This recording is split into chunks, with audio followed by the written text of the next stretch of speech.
Hello everyone, class 9 आप सभी के लिए एक नया चैप्टर हम स्टार्ट करने जा रहे हैं जिसका नाम है स्ट्रक्चर ऑफ एटम।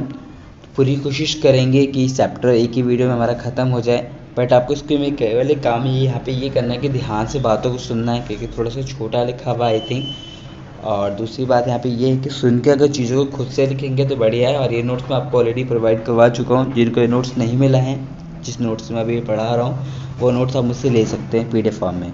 ओके, तो आगे बात करते हैं। First of all good news आपके लिए ये है, यहाँ पर ये है थोड़ा सा कि आप हमारे यहाँ टर्म 2 के बैचेस के लिए ज्वाइन कर सकते हैं हमें एज सुन एज पॉसिबल। वैसे हम लोग अपने बैचेस जो है 20 दिसंबर से स्टार्ट कर रहे हैं 9 to 12 के लिए।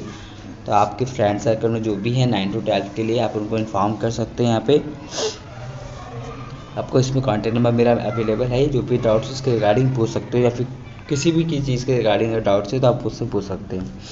नेक्स्ट हमारा जो टॉपिक है आज का होता है chapter 4 structure of atoms, class 9 का। और जरूरी नहीं कि 9th के लिए बेसिक कॉन्सेप्ट है, कोई भी इसे पढ़ सकता है अगर आप केमिस्ट्री में थोड़ा बहुत भी इंटरेस्ट है, साइंस में इंटरेस्टेड है तो। ओके, तो स्ट्रक्चर ऑफ एटम्स में फर्स्ट ऑफ ऑल जो जे थॉमसन आए थे उन्होंने डिस्कवरी करी थी किसकी, इलेक्ट्रॉन की। जो मोस्ट इंपॉर्टेंट टॉपिक है यहाँ पे कि आपको याद रखना है कि हमारे इलेक्ट्रॉन की डिस्कवरी किसने करी थी, तो जे थॉमसन ने करी थी। ओके, जे थॉमसन ने हमारे इलेक्ट्रॉन की डिस्कवरी करी थी। कैसे बोलोगे?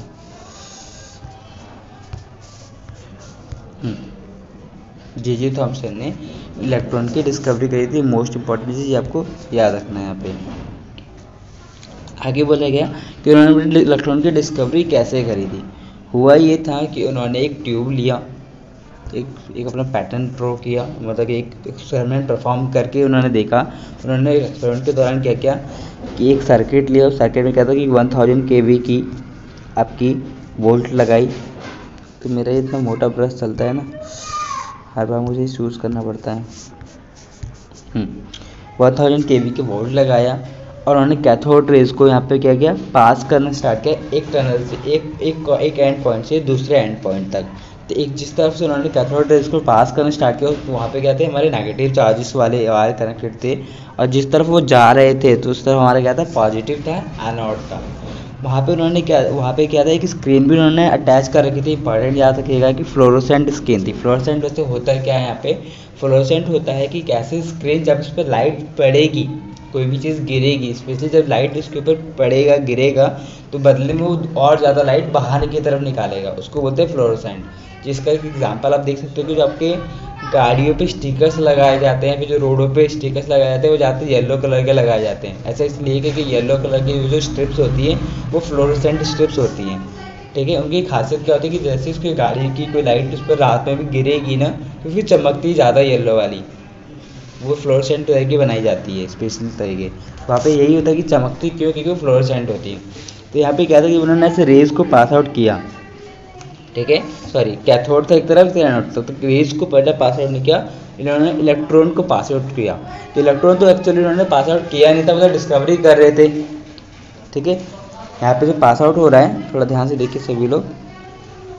जैसे ये जो पास आउट जा रहा है इधर की तरफ मूव कर रहे हैं, मैं कट करके दोबारा करता हूँ। ये जो पास चल रहे हैं ना इधर,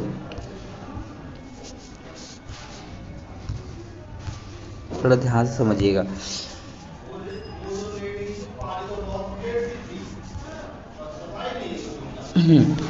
बोला गया कि इन्होंने कैसा सेटअप रखा है, इसमें करंट पासिस करते हुए साइज। ठीक है, ऐसे इन्होंने सेटअप बनाया पहले पूरा बॉक्स के बीच में यहाँ पे एक बैटरी लगाई गई। एक तरफ यहाँ पे नेगेटिव चार्ज था जैसे हमने कैथोड बोला, इस तरफ हमारा पॉजिटिव था। जिस तरफ पॉजिटिव था उन्होंने एक स्क्रीन लगाई, जिस स्क्रीन को यहाँ पे बोला गया फ्लोरोसेंट स्क्रीन। फ्लोरोसेंट स्क्रीन की खासियत होती है कि जो लाइट को जब अपने पास गेन करते हुए तरफ लेती है तो बाद में बदले हुए लाइट और ज़्यादा निकालती है। ठीक है, अब क्या उन्होंने एटम्स को थ्रो करना स्टार्ट किया, किधर से, नेगेटिव तरफ से थ्रो करना स्टार्ट किया, इधर की तरफ से थ्रो करना स्टार्ट किया। जब थ्रो किया तो उन्होंने देखा कि हमारे जो एटम्स थे, जो बहुत सारे एटम्स थे, क्योंकि एटम्स होते क्या है वैसे बेसिकली अगर आपको मैंने लास्ट चैप्टर में बताया था कि हमारे छोटे से छोटे पार्टिकल्स, नॉन लिविंग थिंग के छोटे से छोटे पार्टिकल जो कि हमारे क्या होते हैं, एटम्स कहलाते हैं। जैसे आपको बताया गया कि बॉडी का सबसे छोटा जो पार्ट होता है कौन सा होता है, सेल होता है। बहुत सारे सेल से मिलकर हमारा क्या बनता है, पूरी टिश्यू बनती है, देन टिश्यू से हमारा ऑर्गन बनता है, देन ऑर्गन से ऑर्गन सिस्टम बनता है, देन हमारी पूरी बॉडी बनती है। सेम उसी तरह अगर मैटर को बात करें जाए, जब हमारी दुनिया में कोई भी चीज़ पाई जा रही है उसे मैटर बोल सकते हैं। मैटर का हमने आपको बताया था फर्स्ट चैप्टर सेकंड चैप्टर में कि मैटर हमारे 5 टाइप्स के होते हैं, solid, liquid, gas, plasma and Bose condensate. ठीक है, मेनली आप लोग उन्होंने 3 ही पढ़े, सॉलिड, लिक्विड, गैस। तो हमने बोला है कि जो ये एटम मैटर है, इन मैटर्स के अंदर छोटे छोटे पार्टिकल्स पाए जाते हैं। जो मैटर बनते हैं वो छोटे छोटे पार्टिकल्स से मिलकर बनते हैं। तो जो छोटे छोटे पार्टिकल्स होते हैं, इन पार्टिकल्स को यहाँ पे बाद में डिस्कवरी करके रदरफोर्ड, जे थॉमसन नाम के साइंटिस्ट है जिन्होंने बताया कि ये भाई पार्टिकल्स नहीं, इनको उन्होंने नाम दिया एटम। अब बोला कि जो एटम्स होते हैं उनके सब एटॉमिक पार्टिकल्स होते हैं, मतलब कि एटम भी हमारे 3 प्रकार के होते हैं, इलेक्ट्रॉन, प्रोटॉन एंड न्यूट्रॉन। ठीक है, इलेक्ट्रॉन वो एटम्स होते हैं जो वो छोटे छोटे पार्टिकल्स होते हैं जिसपे नेगेटिव चार्ज होता है, नेगेटिव चार्ज होता है, नेगेटिव साइन होता है। प्रोटॉन हमारे वो इलेक्ट्रॉन होते हैं जिनपे प्लस का साइन होता है, पॉजिटिव साइन होता है, पॉजिटिव होते हैं नेचर में। और न्यूट्रॉन वो होते हैं जिनपे कोई चार्जेस नहीं होता है। देन अब इस बात को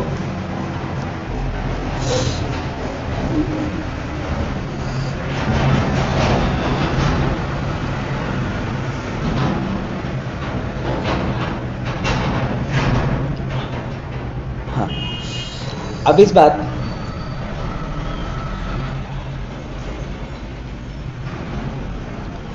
बात को प्रूफ करने के लिए यहाँ पे क्या था कि आपके जे थॉमसन नाम के साइंटिस्ट आए जिन्होंने क्या किया, डिस्कवरी करी या फिर खोज करी किसकी, इलेक्ट्रॉन की। कैसे करी वह हम आपको बताने जा रहे हैं। बोला गया कि उन्होंने एक सर्किट बनाया। सर्किट में क्या था कि 1000 kV का वोल्ट का उन्होंने वोल्टेज लगाया, बैटरी लगाई फर्स्ट ऑफ ऑल। सेकेंड चीज़ क्या था कि उन्होंने सर्किट ऐसा डेवलप किया जिस सर्किट में क्या था कि एक तरफ नेगेटिव टर्मिनल था, एक तरफ पॉजिटिव टर्मिनल था। टर्मिनल मतलब कि एंड पॉइंट होता है। जिस तरफ नेगेटिव था उस तरफ से उन्होंने बहुत सारे एटम्स को थ्रो किया। उनको नहीं पता था कि उन एटम्स में कौन सा इलेक्ट्रॉन है, प्रोटॉन है, न्यूट्रॉन है। अभी तो अपनी डिस्कवरी कर रहे थे, रिसर्च कर रहे थे। तो उन्होंने ये पाया कि बहुत सारे पार्टिकल्स को जब हमने थ्रो किया तो कुछ पार्टिकल्स क्या हुए हमारे यहाँ पे जाके पॉजिटिव की तरफ अट्रैक्ट हो गए या फिर वहीं पे जाके रुक गए। ठीक है, और कुछ क्या किए उसकी तरफ गए ही नहीं, वापसी आ गए। ठीक है, कुछ क्या हुआ वहीं पे आधे रास्ते से गिर गए, और कुछ क्या किए उस पॉजिटिव वाले वजह जो लेयर थी, स्क्रीन थी, फ्लोरेसेंट, उसको भी क्रॉस कर गए। रीजन क्या था, मतलब कि देखो कुछ तो यहाँ पे आके स्टक हो गए। स्टक मत होता है रुकना, कुछ यहाँ पे आके रुक गए, कुछ क्या हुए यहाँ पे आके, कुछ यहाँ पे आके क्रॉस कर गए, कुछ क्या हुआ यहाँ से राइट से रखते हैं, कुछ क्या हुआ यहीं पे आके फिनिश हो गए। तीन तरह के हमें उसमें पाए गए। तो जो ऐसे थे जो वहाँ पे जाके बीच में स्क्रीन पे पॉजिटिव टर्मिनल पे जाके रुक गए, अटक गए, उनको उन्होंने बोला इलेक्ट्रॉन। ऐसा क्यों, क्योंकि ये बात तो हमें पता था कि इस तरफ हमारे पास पॉजिटिव है और इस तरफ हमारे पास नेगेटिव है। तो हमने एक सिंपल सी बात जानते हैं कि भाई पॉजिटिव नेगेटिव दो अलग अलग चार्जेस आपस में साइंस में अट्रैक्ट करते हैं, मतलब अपनी तरफ खींचती है।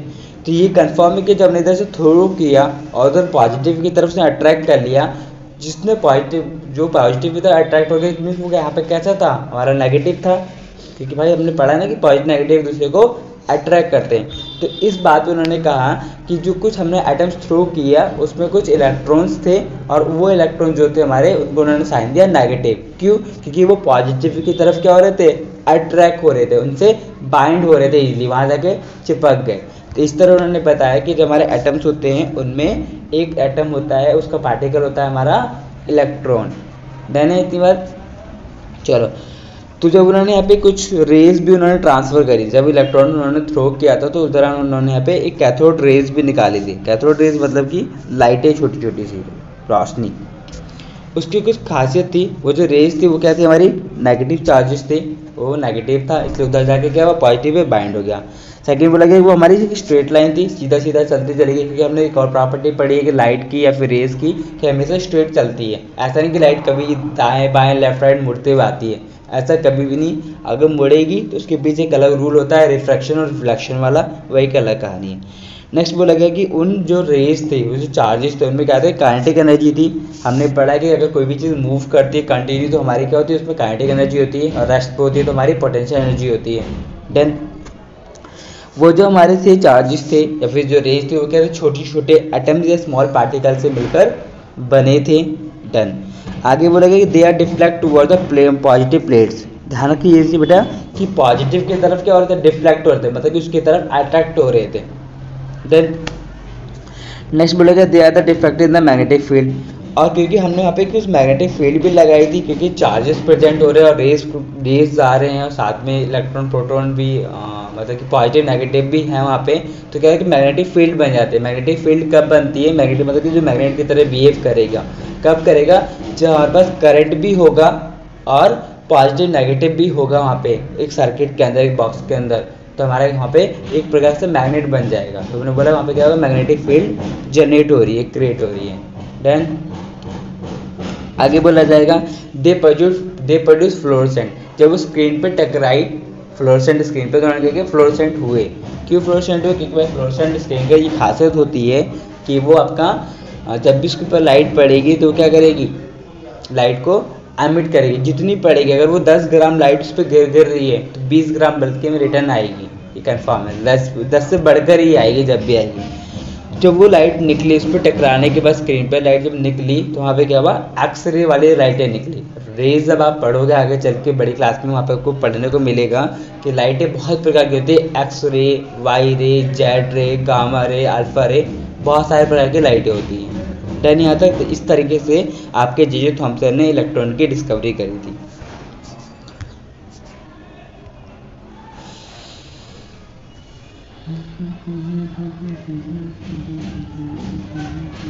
चलो नेक्स्ट बात करते हैं हम यहाँ पे कि आपकी जो डिस्कवरी थी प्रोटॉन की, इलेक्ट्रॉन की डिस्कवरी हो गई। नेक्स्ट जो आपको पढ़ना है बेटा वो प्रोटॉन के लिए पढ़ना है। इलेक्ट्रॉन, प्रोटॉन, न्यूट्रॉन, 3 एटम्स के पार्टिकल्स की डिस्कवरी हुई थी। तो इलेक्ट्रॉन डन है। देन है प्रोटॉन।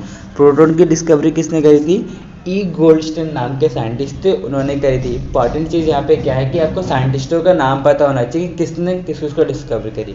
पीछे बताया गया जे थॉमसन ने आपका इलेक्ट्रॉन की डिस्कवरी करी। देन प्रोटॉन की डिस्कवरी आपके ई गोल्डस्टीन नाम के साइंटिस्ट ने करी। देन न्यूट्रॉन की आपकी चार्ल्स ने करी। चलो तो जी उसमें क्या क्या था, उन्होंने प्रोटॉन की डिस्कवरी के लिए ई गोल्डस्टीन ने क्या किया, एक डिस्चार्ज ट्यूब लिया, मतलब एक ट्यूब लिया, कांच की नली ली। उस नली में क्या था, वो डिस्चार्ज था, मतलब कि खराब था। उन्होंने ऐसा क्यों लिया, क्योंकि उनको जो एक्सपेरिमेंट करा था उनको ऑब्जर्व करना था एक्सपेरिमेंट के दौरान कि अंदर हो क्या रहा है, ट्यूब में हो क्या रहा है, बस उनको ये चीज़ नोटिस करना था। उन्होंने खाली नली ली जो इसमें आर पार दिखाई देगी कांच की। उस नली में क्या था, गैस का जो प्रेशर था वो 10⁻⁻1 था प्रेशर, उसके अंदर उन्होंने मेंटेन किया था। देन और क्या था, और उसमें हमने कैथोड और पॉजिटिव, जैसे पॉजिटिव नेगेटिव वाले, कैथोड एनोड वाले टर्मिनल सेटअप किए थे उन्होंने। किसने, ई गोल्डस्टीन ने। आगे क्या हुआ, देखो बेटा एक सेकंड बताता हूँ, थोड़ा सेटअप कर लो। जब उन्होंने, अभी हमने बात करी थी कि जो हमारा प्रोटॉन होता है उसमें हमने उसकी डिस्कवरी किसने की थी, ई गोल्डस्टीन ने। ठीक है, अब बात करते हैं कि उन्होंने डिस्कवरी कैसे करी थी। अभी हमने पीछे देखा कि जो इलेक्ट्रॉन की डिस्कवरी के लिए क्या हो रहा था, हम एक सर्किट ले रहे थे, सर्किट में एक तरफ नेगेटिव एक तरफ पॉजिटिव, बीच में यहाँ पे बैटरी ले रहे थे, जिसके उसमें क्या हो रहा था कि नेगेटिव को हम जब ट्रांसफ़र कर रहे थे, इधर से थ्रो कर रहे थे, तो पॉजिटिव की तरफ जाके क्या हो रहा था, अट्रैक्ट हो जा रहा था। तो हमने बोला कि यहाँ पे इलेक्ट्रॉन पाए जा रहे हैं। सेम चीज़ क्या हुआ यहाँ पे डिस्कवरी में, इस बार जो ई गोल्डस्टीन थे उन्होंने क्या किया, इधर से स्टार्ट किया। इस बार उन्होंने इधर से पॉजिटिव से नेगेटिव की तरफ, क्योंकि हमने पीछे देखा था कि नेगेटिव से पॉजिटिव की तरफ हो रहा था अट्रैक्शन, तो हमें पॉजिटिव से नेगेटिव की तरफ करवाना है। क्यों हम नेगेटिव से पॉजिटिव क्यों नहीं करवा रहे हैं, क्योंकि अगर हम नेगेटिव को दोबारा लेते हैं तो नेगेटिव तो ऑलरेडी डिस्कवरी हो चुकी है दुनिया में। अब उनको प्रोटॉन की डिस्कवरी करनी थी, मतलब कि चेक करना था कि पहले तो जे थॉमसन जो आए थे उन्होंने क्या था कि नेगेटिव वाले चार्ज पार्टिकल पाए जाते हैं, इनको सर्च करना है कि नेगेटिव तो हो चुका है, अब दोबारा नेगेटिव सर्च करके थोड़ी इनके नाम से होगा, क्योंकि सर्च हमें सब बेटा नई चीज़ों का किया जाता है जी। तो सेम इसी काम के लिए क्या हुआ कि जो आपके ई गोल्डस्टीन उन्होंने भी सर्किट बनवाया, लिया। ठीक है, इस सर्किट में एक नेगेटिव एक पॉजिटिव लिया और बैटरी लगवाई। इस बार पॉजिटिव की तरफ से थ्रो किया तो इस बार कुछ पार्टिकल्स क्या हुए, नेगेटिव की तरफ जाके अट्रैक्ट हो गए। तो उन्होंने भी सेम उसी थ्योरी को फॉलो करते हुए, सेम उसी बातों को फॉलो करते हुए ये बात कह दिया कि हमारे कुछ ऐसे छोटे छोटे पार्टिकल्स होते हैं जिनमें पॉजिटिव साइन या फिर पॉजिटिव चार्जेस पाए जाते हैं, जिसको उन्होंने नाम दिया प्रोटॉन। डन है। चलो इसकी कुछ खासियत बात करते हैं। इस एक्सपेरिमेंट के दौरान उन्होंने क्या क्या चीज़ें ऑब्जर्व करी। तो फर्स्ट ऑफ ऑल उन्होंने ये देखा कि जो हमारे चार पार्टिकल्स थे वो कैसे थे, हमारे यहाँ पे चार्ज पार्टिकल्स थे, मतलब कि उन पर कोई ना कोई चार्जेस पाए गए थे। ज़्यादातर क्या थे, वो हमारे पॉजिटिव चार्ज वाले थे, ये हमारे गैसेस फॉर्म में थे। नेक्स्ट बोला गया था कि ये जो they upon the nature of the gas, ये किसके ऊपर डिपेंडेंट था कि गैस का नेचर कैसा होगा। देन आगे बोला गया कि हर एक चार्ज का अपना एक मास रेशियो था, जो कि क्या था, डिफरेंट था। सभी चार्जेस का जो मास था वो सेम नहीं था। आगे बोला गया यहाँ पे जो पॉजिटिव था, यहाँ पे जो रेस निकाली गई थी जो गैसेस के आयंस के फॉर्म थे, गैस के फॉर्म में था, वो से हमने बोला यहाँ पे एनोड रेस, ठीक है। और जो इलेक्ट्रॉन थे हमारे यहाँ पे वो क्या थे, हमारे कैथोड थे। देन पॉजिटिव को एनोड बोलते हैं और नेगेटिव को कैथोड बोलते हैं, इस बात को भी याद रखिएगा हमेशा। देन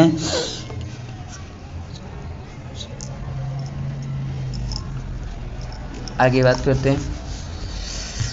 नेक्स्ट बोला गया कि जो प्रोटॉन होता है उसके लिए इंपॉर्टेंट एक क्वेश्चन है, जब से हर बार पूछा जाएगा, वो यहाँ पे ये है कि जो प्रोटॉन होता है उस पर चार्जेस कितना होता है। यहाँ पे 1.6 × 10⁻⁻19 कूलम उस पर चार्जेस होता है। अगर प्रोटॉन की मास की बात करी जाए तो हमारा 1.625 × 10⁻27 kg उसका मास होता है, किसका, प्रोटॉन का। वही वगैरह देखा जाए जो मास होता है प्रोटॉन का वो हमारा 1837 टाइम्स ज़्यादा होता है एज़ कम्पेयर टू इलेक्ट्रॉन। ये बात याद रखिएगा कि इलेक्ट्रॉन की तुलना में प्रोटॉन का जो मास होता है वो 1837 गुना ज़्यादा होता है। उसके बाद दोबारा कौन आए, जे थॉमसन आए। उन्होंने क्या बताया कि हमारा जो एक एटम होता है उसके अंदर पॉजिटिव और नेगेटिव दोनों ही चार्जेस पाए जाते हैं, क्योंकि अभी तक क्या था, कोई तरह के चार्जेस वाले पार्टिकल की डिस्कवरी हुई नहीं थी। फर्स्ट ऑफ ऑल थॉमसन है जिन्होंने नेगेटिव की डिस्कवरी करी, देन गोल्डस्टाइन है जिन्होंने पॉजिटिव की डिस्कवरी करी, फिर बाद में दोबारा जे थॉमसन है जिन्होंने दोनों को मिक्सअप करके बोल दिया कि भाई दोनों एक ही के अंदर पाए जाते हैं। देन उसके बाद रदरफोर्ड है, जिनमें रदरफोर्ड का अपना विचार था कि हमारा जो होता है इन दोनों के बीच में क्या होता है, न्यूक्लियस पाया जाता है, सेंटर में न्यूक्लियस पाया जाएगा, ठीक है। अब उन्होंने ऐसी बातें क्यों बोली उसके पीछे बात करते हैं। रदरफोर्ड का जो एक्सपेरिमेंट होता है उनके एक्सपेरिमेंट को बेटा स्कैटरिंग ऑफ लाइट एक्सपेरिमेंट भी बोला जाता है, या फिर alpha particle scattering of experiment बोला जाता है। उसमें ऐसा क्यों बोला गया कि उन्होंने जो लाइट का एक्सपेरिमेंट किया था, जो लाइट उन्होंने थ्रो किया था, स्क्रीन करवाई थी, उसमें उन्होंने अल्फा पार्टिकल्स लिए थे।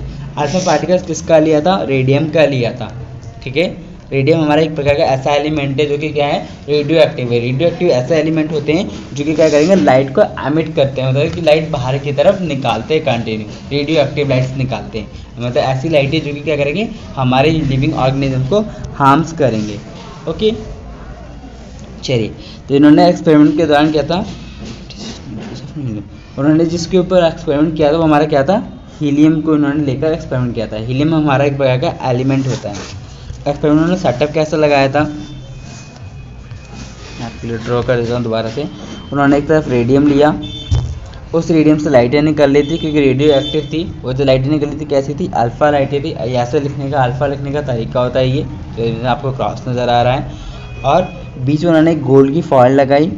आपको अभी बताया तो गोल्ड का जो सिंबल होता है हमारा AU होता है, और इसके पीछे उन्होंने एक फ्लोरोसेंट स्क्रीन लगाई ऐसे पीछे, ठीक है। जब ऐसे लाइटें गई तो उन्होंने क्या ऑब्जर्व किया,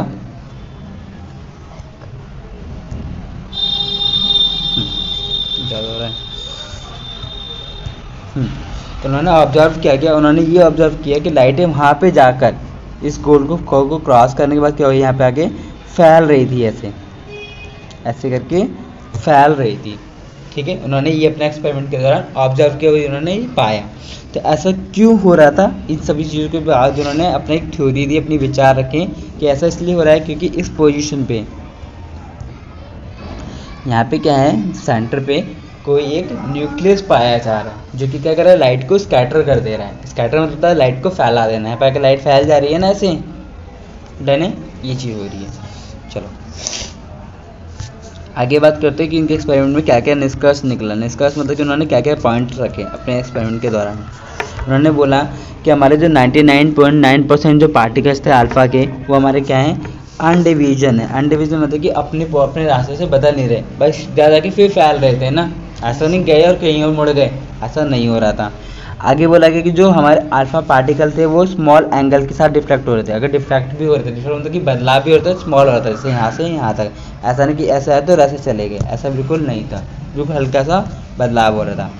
आगे उन्होंने बोला कि लगभग 20,000 पार्टिकल में से केवल और केवल हमारा एक ही पार्टिकल ऐसा होता जो कि अगेन बाउंस बैक आ रहा था, जैसे गया वैसे ही वापसी आ गया। जैसे गया वैसे ही वापसी आया। तो हमारा अगर आप एंगल की बात करें तो ये स्ट्रेट लाइन हमारा कौन सा एंगल होता है, 180 डिग्री का। तो उन्होंने बोला कि 180 डिग्री से एंगल से वापसी आ रहा है। तो इन सभी बातों को उन्होंने एट द एंड निष्कर्ष ये निकाला, रिजल्ट ये निकाला कि हमारे वहाँ पे क्या है, एक प्रकार से क्या है, न्यूक्लियस पाया जा रहा है। जिस न्यूक्लियस को उन्होंने नाम, जिसको किसने डिस्कवरी करी, रदरफोर्ड ने करी। कब, 1911 में। उनका पूरा नाम एर्नेस्ट रदरफोर्ड था। देन उसके बाद उन्होंने न्यूक्लियस की डिस्कवरी के बाद अपनी एक और थ्योरी रखी।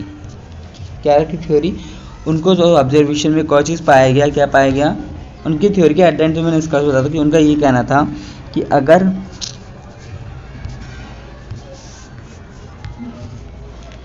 अगर हमारे पास ये एटम है तो इसके अंदर एक न्यूक्लियस होगा, दिखाई दे रहा है।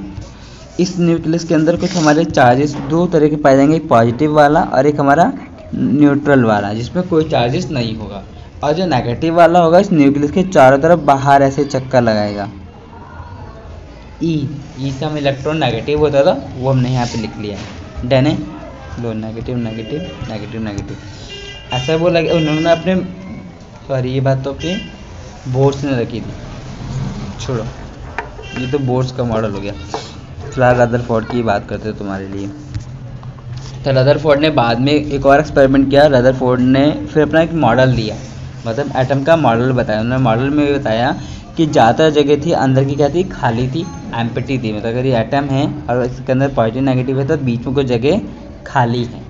ठीक है, ऐसा क्योंकि जब उन्होंने लाइटें पास करी एटम्स के ऊपर तो क्या वो कुछ क्रॉस कर गई, कुछ पॉजिटिव की जो नेगेटिव थी पॉजिटिव पे अट्रैक्ट हो गई, जो पॉजिटिव थी वो नेगेटिव पे अट्रैक्ट हो गई, और जिस पर कोई चार्जेस नहीं था वो क्या गया, पूरा क्रॉस कर गया। या फिर कुछ ऐसे भी पार्टिकल्स है जो क्रॉस कर गए, ना ही पॉजिटिव पे रुके ना नेगेटिव पे रुके। ऐसा क्यों, क्योंकि भाई 100% की अगर कुछ हम थ्रो कर रहे हैं, ना वो पॉजिटिव की तरफ अट्रैक्ट हो रहा है ना वो नेगेटिव की तरफ अट्रैक्ट हो रहा है, इसका मतलब क्या है कि उस पर कोई चार्जेस नहीं था। जिस पर कोई चार्जेस नहीं था तो इन्होंने ये बात कह दिया कि भैया यहाँ पे जिस पर कोई चार्जेस नहीं, उसे हमने बोला यहाँ पे न्यूक्लियस होगा वो। ठीक है, जिस पर कोई चार्जेस नहीं होगा। आगे एक बात सुनो, आगे बोला गया कि जो चार्जेस थे ज़्यादातर इसमें क्या थे, हमारे पॉजिटिव चार्जेस वाले पाए गए थे। पॉजिटिव चार्जेस वाले क्या होते हैं, हाई होते हैं और ये हमारे न्यूक्लियस के अंदर पाए जाते हैं। ये बातें याद रखना कि न्यूक्लियस के अंदर पॉजिटिव वाले चार्जेस पाए जाते हैं। ज़्यादातर जगह जो हमारे एटम के थे अंदर से हॉलो थे, अंदर हॉलो मतलब कि अंदर से खाली थे। और हमेशा क्या होता है कि प्रोटॉन इक्वल्स टू और इलेक्ट्रॉन होता है। अगर प्रोटॉन 2 हैं तो इलेक्ट्रॉन भी 2 ही होगा। प्रोटॉन को पॉजिटिव दिखाते हैं, इलेक्ट्रॉन को नेगेटिव दिखाते हैं। चलो आगे बोला गया the size of nucleus is very small as compare to the size of atom. और जो न्यूक्लियस का साइज होता है वो बहुत ही ज़्यादा छोटा होता है अगर तुलना करी जाए एटम से। तो देन अगर बात करी जाए कितना छोटा होता है, तो अगर हमारे एटम का साइज 10⁻10 - मीटर है तो न्यूक्लियस का साइज कितना होगा, 10⁻15 मीटर होगा। डन है, आप चाहो से सॉल्व कर सकते हो। अगर बात करें साइज में तो लगभग 1,00,000 टाइम्स छोटा होगा, 1,00,000 टाइम्स न्यूक्लियस का साइज छोटा होगा। डन है, मोस्ट इम्पॉर्टेंट। चलो आगे कुछ थ्योरी और देखो इसके बाद जो आगे बात की गई, जो मोस्ट इम्पॉर्टेंट भी भाई यहाँ पे ऑलरेडी भी लिखा गया हमारे पास। बोला गया कि जो इलेक्ट्रॉन होते हैं वो हमारे प्रोटॉन के चारों तरफ चक्कर लगाते हैं, मतलब कि न्यूक्लियस के चारों तरफ चक्कर लगाते हैं। ठीक है, जब वैसे चक्कर लगाते हैं तो हम फोर्स लगता है, इस फोर्स का यहाँ पे बोलते हैं सेंट्रीपिटल फोर्स। आपने 9th में अगर फिजिक्स में पहले पढ़ा हो या फिर इससे पहले 8th में भी पढ़ा हो, सेंट्रीपिटल फोर्स होता है कि जब हम चीज़ों को राउंड राउंड घुमाते हैं उसके पीछे चक्कर क्या होता है, जो बीच में सेंटर पॉइंट होता है उसके कारण से जब कभी फोर्स लगता है उसे बोलते हैं सेंट्रीपिटल फोर्स। एक एग्जांपल है कि अगर हम रस्सी को बांध कर एक बच्चा गोल गोल घुमाता है तो रस्सी हमेशा गोल गोल ही घूमती है, राइट, कहीं और क्यों नहीं भाग जाती। इसके पीछे रीजन ये कि बच्चे ने उसको सेंटर से पकड़ के खींच के रखा होता है ना, इसीलिए। तो उसके कारण जो वहाँ पे फोर्स लगता है उस फोर्स को बोलते हैं सेंट्रीपिटल फोर्स। सेम उसी तरीके से यहाँ पे भी जो इलेक्ट्रॉन होता है हमारा वो न्यूक्लियस की तरफ से आपस में बाइंड होता है। रीजन क्या है, सेंट्रीपिटल फोर्स, क्योंकि न्यूक्लियस के अंदर क्या है, प्रोटॉन है, पॉजिटिव वाला है, तो पॉजिटिव क्या करेगा, अपने बाहर वाले को, पॉजिटिव अंदर है न्यूक्लियस के, बाहर यहाँ पे इलेक्ट्रॉन है, तो क्या करेगा, इसको अपनी तरफ खींच कर रखेगा और इसके चारों तरफ ऐसे ऐसे चक्कर लगाता रहेगा। तो यहाँ पे कौन सा फोर्स लग रहा है, सेंट्रीपिटल फोर्स। देखो ध्यान से, मान लो सेंटर में बच्चा है, रस्सी बंधी हुई है और किसी पत्ते को घुमा रहा है, तो सेंटर ऐसे गोल गोल घूमेगा, तो वही सेम चीज़ यहाँ पे भी हो रही है। आगे बोला गया, तो हम यहाँ पे एक चीज़ और कहते हैं कि electrostatic force equal to centripetal force होता है। इलेक्ट्रोस्टैटिक अभी आपसे मतलब नहीं है, आगे बढ़ते हैं।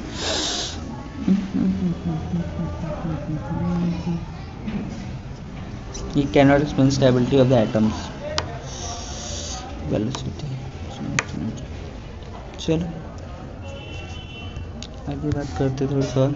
नेक्स्ट इंपॉर्टेंट लास्ट यहाँ पे आ रहे हैं थोड़े से बोर्स एटम या फिर बोर्स मॉडल, जिन्होंने एट द एंड सारी डिटेल बताई कि भाई क्यों क्यों कैसा कैसा होता है। बोर्स ने भी ये बताया अगेन दोबारा से कि भाई जो सेंटर में एटम होता है उसे हमने न्यूक्लियस बोला, जो बीचों बीच पाया जाएगा।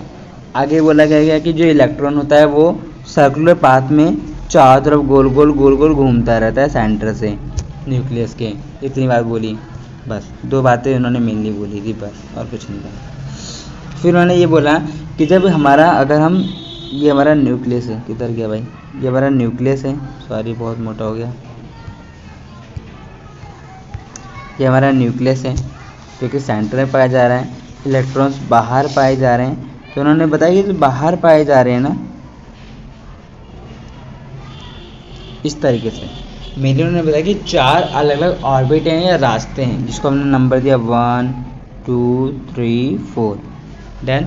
और बोला कि इसमें खासियत ये है, बोर्स ने बताया कि इसमें मैक्सिमम 2 इलेक्ट्रॉन्स आ सकते हैं, मतलब कि 2 नेगेटिव चार्ज वाले एटम्स के पार्टिकल्स आ सकते हैं। दूसरे में 8, तीसरे में 2 8 18, 3 का स्क्वायर करोगे तो 3 2 9 9 27, तो 2 8 18 आना चाहिए था, स्क्वायर 3 × 3 का स्क्वायर 9 9 तो 27, 2 8 18 32, इस तरह से फीलिंग होगी, बस और कुछ नहीं है। तो मेरे सभी याद कोई है, ठीक है। आगे मैं तो एक बार दोबारा कंफर्म कर दूंगा। तो 2 8 18 के साथ फीलिंग, मतलब इतने इलेक्ट्रॉन्स मैक्सिमम आ सकते हैं, बोर्ड्स ने ही बताया था अपने अकॉर्डिंग, बस ये है कि एलिमेंट ने, और कुछ नहीं है। तो तुम दोबारा आओगे, दोबारा स्टार्ट हो जाएगा, कहा था ये 3 बात बस यहाँ पे याद रखना है आपको कि जो पार्टिकल्स हैं उनकी डिस्कवरी अलग अलग तरीके से। इलेक्ट्रॉन की डिस्कवरी जे थॉमसन ने किया था, ठीक है। कैसे किया था, कैथोड रे एक्सपेरिमेंट के द्वारा। मोस्ट इंपॉर्टेंट क्वेश्चन है जो आपसे हर बार पूछा जाएगा पूरी ज़िंदगी। प्रोटॉन की डिस्कवरी किसने की थी, रदरफोर्ड ने किया था। कैसे किया था, एनोड रे एक्सपेरिमेंट के द्वारा, ठीक है। थर्ड बोला कि न्यूट्रॉन की डिस्कवरी किसने की थी, चार्डविक ने किया था बम्बार्डमेंट के द्वारा। जो न्यूट्रॉन की डिस्कवरी थी वो चार्डविक ने किया था बम्बार्डमेंट के द्वारा। बम्बार्डमेंट में होता है कि किसी चीज़ को लगातार किसी से बम फेंक देना। जब हमारी लड़ाई होती है किसी से तो बम फेंकना होता है, तो हम लगातार बम पे बम फेंकते रहते हैं। सेम उस तरह से चार्डविक ने क्या किया था कि बहुत सारे एटम्स के पार्टिकल्स को लिया और थ्रो करके देखा। जो पॉजिटिव पे नेगेटिव पे जाकर अटैक होगा, नेगेटिव पॉजिटिव पे जाकर अटैक होगा। कुछ ऐसे भी थे जो किसी पे जाकर अटैक नहीं हुए, उसको उन्होंने क्या बोल दिया, न्यूट्रॉन। ये पिक्चर है आपके पास, अगर आप देखोगे इलेक्ट्रॉन की डिस्कवरी कैसे हुई थी तो कुछ इस तरीके से आप अपने एग्जाम्स टाइम में से बना सकते हो। एक ट्यूब लिया गया, इलेक्ट्रॉन को थ्रो किया गया, पॉजिटिव पे जाके अट्रैक्ट हो गए थे, ठीक है। जबकि किसने लिया था, जे थॉमसन ने लिया था।